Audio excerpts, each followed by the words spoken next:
Se você assistiu ao episódio anterior, viu o dia que o inocente foi condenado.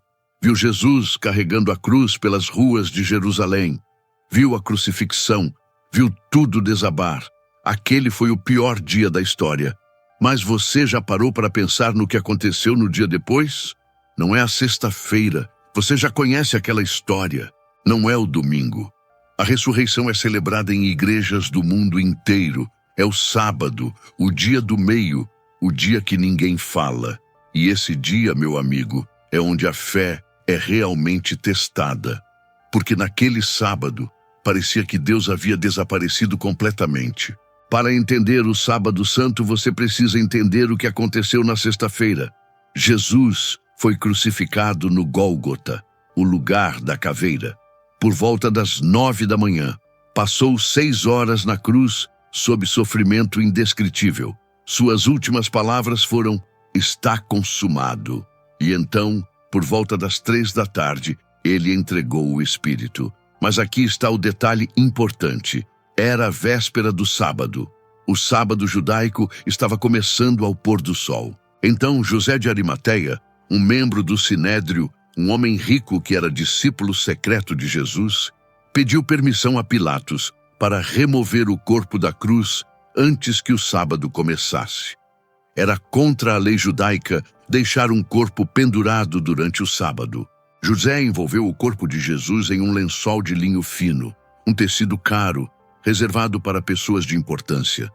Depois, ele e Nicodemos, outro líder que havia visitado Jesus à noite, ungiriam o corpo com uma mistura de mirra e aloés. Muita mirra e aloés. 75 libras, para ser exato. Esse era o costume judaico de sepultamento. A mirra era um perfume precioso, um símbolo de morte e luto. Os aloés eram uma madeira aromática usada para a preservação. Era um ritual de honra, de respeito final ao morto. E então, o corpo foi colocado no túmulo de José, uma sepultura nova, cavada em rocha, onde ninguém havia sido colocado antes. Uma pedra grande foi rolada sobre a entrada. E ali, na escuridão, Jesus permaneceu. Agora você precisa entender algo crucial sobre o sábado judaico. O sábado não é apenas um dia de descanso. É uma lei sagrada, um mandamento dos 10 mandamentos. Lembra-te do dia de sábado para o santificar. Durante o sábado, você não trabalha, você não cozinha, você não escreve, você não viaja, você não faz absolutamente nada que seja considerado trabalho. Isso significa que as mulheres que amavam Jesus, Maria Madalena, Maria, mãe de Tiago, Salomé e outras, estavam presas em casa. Elas queriam desesperadamente preparar óleos e especiarias adicionais para ungir o corpo de Jesus. Era um ato de amor, de honra final, mas não podiam fazer isso durante o sábado. Então elas esperaram, apenas esperaram. Mateus 27:61 diz: Maria Madalena e a outra Maria estavam ali, assentadas defronte do sepulcro. Elas estavam sentadas, esperando, chorando, cheias de lágrimas de tristeza, mas com vislumbres frágeis de esperança de que Jesus cumpriria sua palavra. Porque ele havia dito repetidamente que no terceiro dia ressuscitaria. Mas como você acredita nisso quando o corpo está frio na pedra? Enquanto isso, os líderes religiosos e os romanos estavam fazendo seus próprios planos. Mateus 27, do versículo 62 ao 66, registra algo fascinante. No dia seguinte à crucifixão, que seria o Sábado Santo, os principais sacerdotes e fariseus foram até Pilatos e disseram: Senhor, lembramo-nos de que aquele enganador disse, enquanto ainda vivia, depois de 3 dias ressuscitarei. Eles se lembravam das palavras de Jesus. Eles sabiam que ele havia predito sua ressurreição. E tinham medo.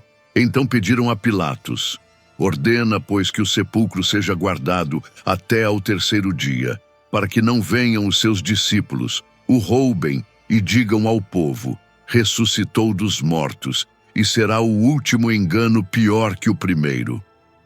Pilatos concordou. Ele colocou guardas, soldados romanos, na frente do túmulo. Selaram a pedra. Então ali estava, um corpo morto, guardado por soldados romanos, em um túmulo selado, durante o sábado sagrado. Parecia impossível que algo pudesse acontecer. Enquanto isso, onde estavam os discípulos? Eles estavam escondidos, provavelmente em Jerusalém, em alguma casa fechada, com as portas trancadas por medo dos judeus. Pedro, que havia negado Jesus 3 vezes, não conheço esse homem, estava carregando o peso dessa traição. Ele havia prometido morrer com Jesus e, em vez disso, havia fugido quando as coisas ficaram difíceis. Tiago, João, Felipe, Bartolomeu, Mateus, Tomé, Tiago, filho de Alfeu, Simão, o Zelote e Judas Tadeu. Todos estavam traumatizados, confusos, perdidos. Eles haviam deixado tudo para seguir Jesus. Haviam visto ele alimentar 5.000 pessoas com 5 pães e 2 peixes. Haviam visto ele acalmar uma tempestade com uma palavra. Haviam visto ele ressuscitar Lázaro dos mortos. E agora ele estava morto. Tudo havia terminado. Ou assim parecia. Aqui está o paradoxo do Sábado Santo que ninguém realmente fala. É um dia onde Deus parece estar fazendo absolutamente nada. Não há milagres, não há sinais, não há voz do céu, não há movimento, não há esperança visível, apenas silêncio. Nas sinagogas de Jerusalém, o altar estava desnudado. O sacrário estava vazio. Os ritos cessaram. Era como se o próprio universo estivesse segurando a respiração, esperando por algo que não conseguia nomear.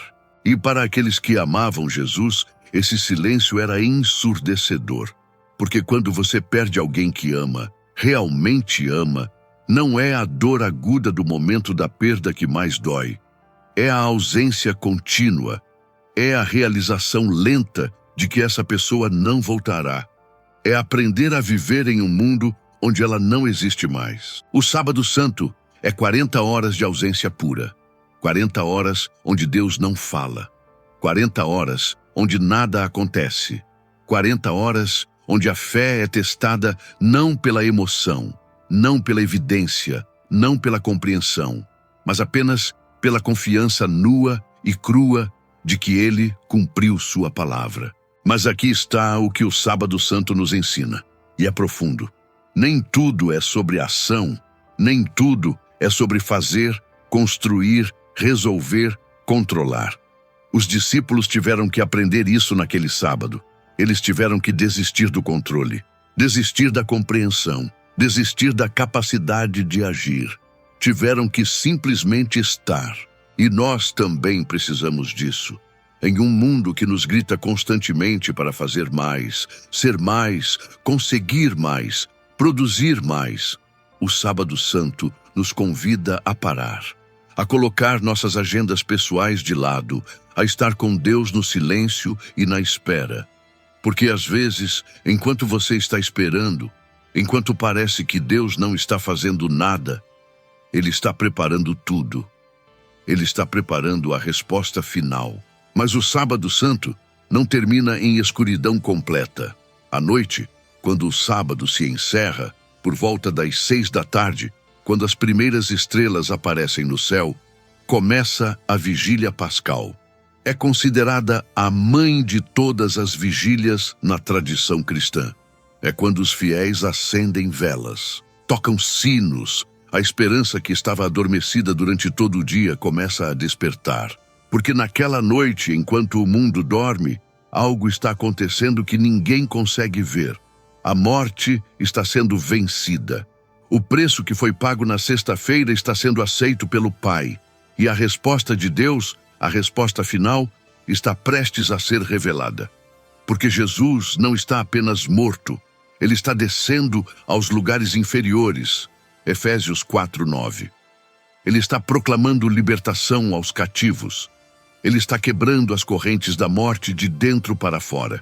E quando o terceiro dia amanhecer, quando o domingo chegar, quando a pedra for removida e o túmulo for encontrado vazio, o mundo inteiro entenderá por que esse silêncio foi necessário. O Sábado Santo é o dia em que aprendemos que o silêncio de Deus não significa a ausência de Deus. É o dia em que a fé é testada não pela emoção, não pela evidência, não pela compreensão, mas apenas pela confiança nua e crua de que Ele cumpriu sua palavra. E amanhã, quando o domingo chegar, quando a pedra for removida e o túmulo for encontrado vazio, entenderemos por que esse silêncio foi necessário. Porque a ressurreição não é apenas um evento histórico, é a resposta de Deus a tudo aquilo que foi colocado sobre Jesus na sexta-feira. É a vitória final sobre a morte, o pecado e a separação. É a promessa de que nenhum sacrifício feito em amor é jamais em vão. No próximo episódio de Testemunha de Deus, Crônicas da Fé, vamos para o domingo de Páscoa, o dia em que o túmulo vazio responde, de uma vez por todas, se esse sacrifício realmente valeu a pena.